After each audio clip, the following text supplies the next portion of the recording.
seng hapeng no bun chin kim chu ka yen sa thon ba sa tem hap te im ka kre Kat pagi puni ayong ilang tula kat palang ya kita iat kita magadai banyaning ba balang ka imhadun ta kat pajing kecing ya lepun kinangwan jinget kristan rukan san adun siya adun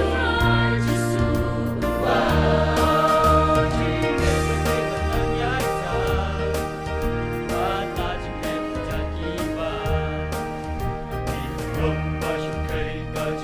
Ngin ong kan ra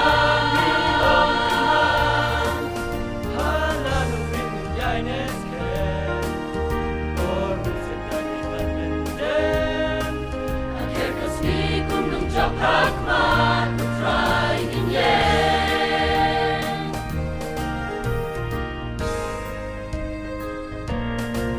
Araman sintok itu yala jingge kan bagi sem kinang wanang le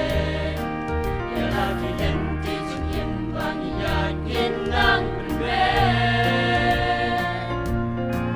Dalam day bahkan boy bahkan nang man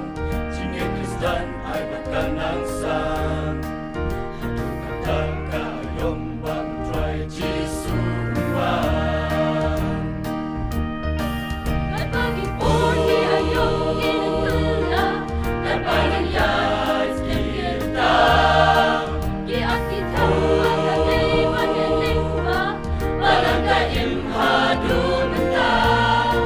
kat pajing kecing alepun kinangwan jinget kristan